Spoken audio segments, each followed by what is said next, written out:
क्या आपका पैसा आप बैंक में रख रहे हो? तो बहुत बड़ी गलती कर रहे हो। हाँ, सुनने में ठीक नहीं लग रहा है लेकिन यही सही है। अगर आपका पैसा आप बैंक में रख रहे हो तो आपको कितना इंटरेस्ट मिलेगा? देखिए, अगर आपका पैसा बैंक का सेविंग्स अकाउंट में है तो मैक्सिमम 3% आपको इंटरेस्ट मिलता है, और आपका पैसा फिक्स डिपॉजिट में इन्वेस्टेड है तो आपको मैक्सिमम 6 से 7% तक इंटरेस्ट मिल सकता है। लेकिन ये सुनने में जो 6 से 7% इंटरेस्ट लग रहा है, ये एक्चुअली कुछ भी नहीं है, क्योंकि आपका पैसा ग्रो नहीं कर रहा है, आपका पैसा का वैल्यू कम हो रहा है दिन ब दिन।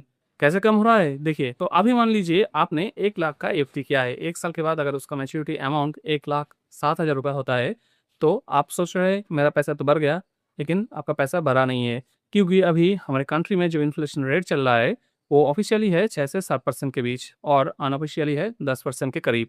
क्योंकि आप लोग जानते हैं, और जब आप मार्केट में जाते हैं करके कुछ खरीदने के लिए, तब आप लोगों को दिखाई देता है कि हर चीज़ का कीमत कितना बढ़ चुका है।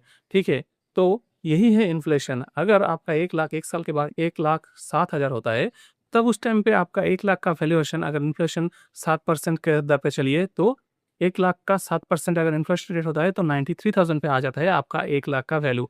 ठीक है? मतलब आज आप 1 लाख रुपए से जो खरीद सकते हैं, 1 साल बाद आप वही चीज़ 1 लाख रुपए में नहीं खरीद पाएँगे। ठीक है?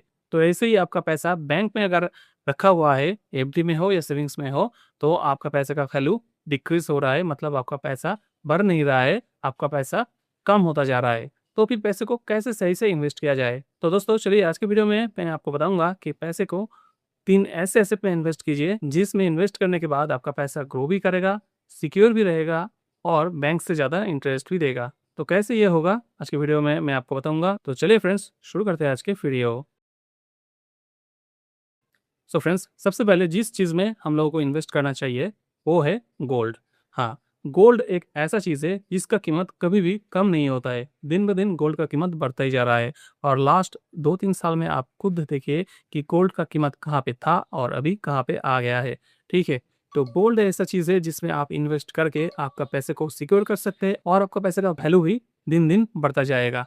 ठीक है? लेकिन एक चीज़ आपको बताना चाहूँगा कि फिज़िकल गोल्ड में इन्वेस्ट करने से ज़्यादा अच्छा है डिजिटल गोल्ड में इन्वेस्ट करना। और गोल्ड ज्वेलरी में इन्वेस्ट मत कीजिए। अगर ज्वेलरी खरीदने के लिए खरीदना चाहते हैं तो ठीक है, लेकिन इन्वेस्टमेंट के लिए गोल्ड ज्वेलरी में इन्वेस्ट मत कीजिए, क्योंकि गोल्ड ज्वेलरी में जब आप इन्वेस्ट करेंगे तो ज्वेलरी का जो मेकिंग चार्ज होता है वो तो आपका पूरा ही लॉस है, क्योंकि अगर इनकेस आपको वो सेल करना पड़ा गोल्ड, तो वो जो मेकिंग चार्ज है वो तो आपको नहीं मिलेगा, सिर्फ गोल्ड का वैल्यू ही मिलेगा। इसलिए आप ज्वेलरी में मत इन्वेस्ट कीजिए, और सबसे अच्छा है कि डिजिटल गोल्ड में इन्वेस्ट कीजिए। डिजिटल गोल्ड क्या होता है? ईटीएफ में इन्वेस्ट कीजिए, या तो फिर सोवेरियन गोल्ड बॉन्ड, जो सेंट्रल गवर्नमेंट का एक बॉन्ड होता है गोल्ड का, उस पे आप इन्वेस्ट कर सकते हैं। इसमें आपका पैसा सिक्योर रहेगा, गारंटेड रहेगा, और आपको बोनस 2.5% हर साल का इंटरेस्ट भी मिलेगा। ये सेंट्रल गवर्नमेंट की तरफ से साल में 3 से 4 बार इश्यू किया जाता है।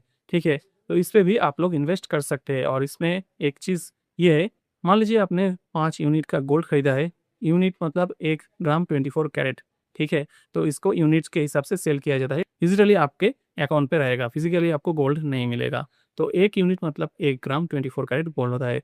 तो उस जिस दिन आप परचेज़ करेंगे, उस दिन का जो कीमत होगा मार्केट में गोल्ड का, उस हिसाब से आपको परचेज़ करना पड़ेगा, और 8 साल का एक लॉक इन पीरियड होता है। 8 साल तक आपको ये गोल्ड परचेज़ करके रखना पड़ेगा। 8 साल के बाद जब आप सेल करेंगे, तो उस दिन जो मार्केट का वैल्यू होगा गोल्ड का, उसी रेट पे आपको मिलेगा सेलिंग प्राइस। और इन बिटवीन 8 साल के अंदर हर साल आपको जितना अमाउंट का आपने ये डिजिटल गोल्ड परचेज़ किया है, उस अमाउंट का 2.5% इंटरेस्ट मिलता जाएगा। तो सोचिए, अगर आपने फिज़िकल गोल्ड खरीदा होता, तो उसको रखने के लिए एक जगह होता, उसके सिक्योरिटी के लिए आपको एक टेंशन होता। इसमें तो कोई सिक्योरिटी का टेंशन ही नहीं, ऊपर से आपको हर साल 2.5% का इंटरेस्ट भी मिल रहा है। तो ये डिजिटल गोल्ड में अगर इन्वेस्ट करेंगे तो आपका पैसा सेफ भी रहेगा, सिक्योर भी रहेगा, और ग्रो भी अच्छे से करेगा। अब आते हैं नंबर 2 पे। नंबर 2 है आपका प्लॉट या लैंड। ठीक है?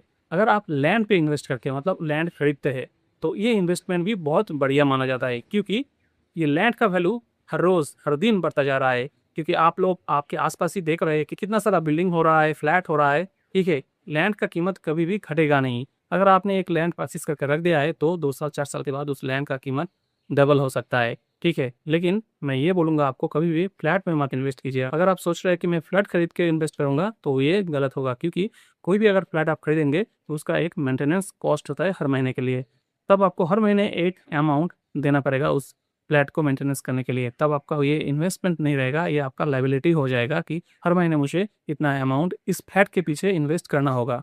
इसीलिए फ्लैट पे मत इन्वेस्ट कीजिए, इन्वेस्ट करना है तो आप लैंड परचेज़ कीजिए। लैंड का वैल्यू कभी भी कम नहीं होगा, लैंड का वैल्यू हर वक़्त इंक्रीज़ ही होगा।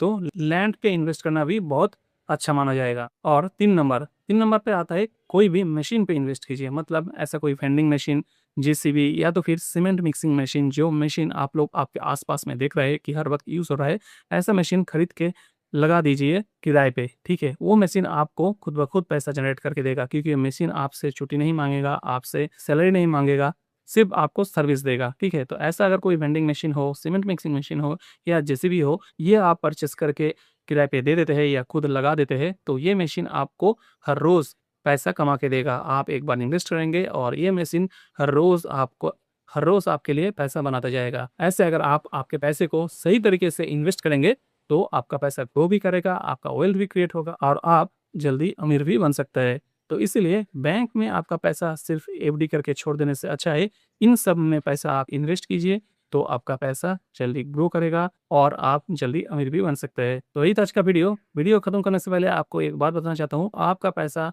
कहीं पे भी इन्वेस्ट करने से पहले आप खुद से रिसर्च कीजिए, या तो फिर आपका कोई फ़ाइनेंशियल एडवाइज़र हो तो उससे बात करके ही रिसर्च कीजिए।